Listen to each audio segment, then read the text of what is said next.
Okay, so the two scenes I'm going to be doing are Act 1, Scene 3 and Act 1, Scene 4. Sorry for kind of the shaky cam. There's really nowhere for me to put my phone and be able to record this because my desk doesn't really have anything behind it. So we're just going to get started. So near the battlefield, three wishes appear.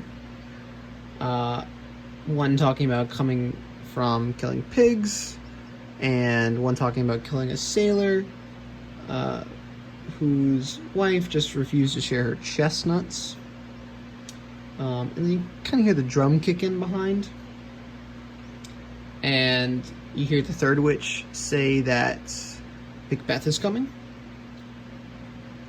And so up roll Macbeth and Banquo. And they kind of shirk in horror. You know, I mean, these are some pretty ugly witches. You know, wondering if they're actually even witches or they're actually even women because of the beards they have. And the witches hail Macbeth as Thane of Glamis, which is, you know, what he's normally known as. But then there's the Thane of Cawdor, which Macbeth kind of gets a little confused by, as the king has not made a decision yet. But then the witches continue to go further, even to declare him as the king, and that he will be king one day. And so Macbeth, you know, continues to ask questions, try to press him on it, but now they've started to talk to Banquo, saying that they are lesser than Macbeth, that he is lesser than Macbeth, but greater. Not so happy, yet much happier. And that his kids will one day be king. Now, I mean, obviously this is a little weird, right? Because if Macbeth is supposed to be king, wouldn't his kids supposedly be king? Why would Banquo's kids be king? So, witches kind of disappear, right? They get out of here.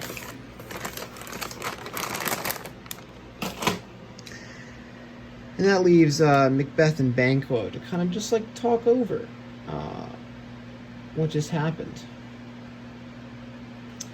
And Macbeth kind of, again, fixates on that kind of weird thing about why would Banquo's kids be king? And Banquo says, but you're going to be king. And so, you know, they're talking, and then kind of gets rudely interrupted by Ross and Angus. They roll up. And they're like, yeah, let's go talk to the king. And Ross tells Macbeth that the king has made a decision, calling him and making him the Thane of Cawdor, which is exactly what the witches said would happen. So, you know, it starts to give a little validity to what they were saying. And that the former Thane of Cawdor has been executed for treason. And Banquo is like, well, hold on. You know, these witches, they say half-truths, you know. Tell you one thing right and then one thing maybe not right to get on your good side so that you'll start believing everything they say.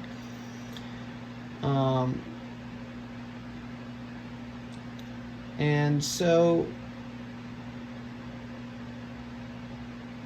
as they're leaving, Macbeth kind of talks to Banquo on the side. It's like, hey, let's, you know, maybe continue talking about this at a later time.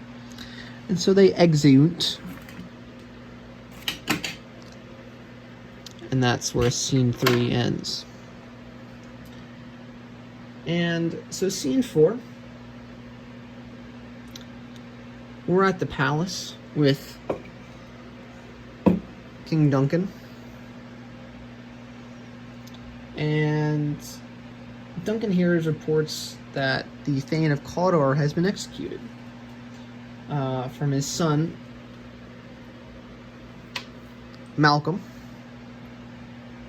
But the Thane of Cawdor died nobly, confessing freely, and, you know, kind of living up to his treason. So, you know, at least he died with honor.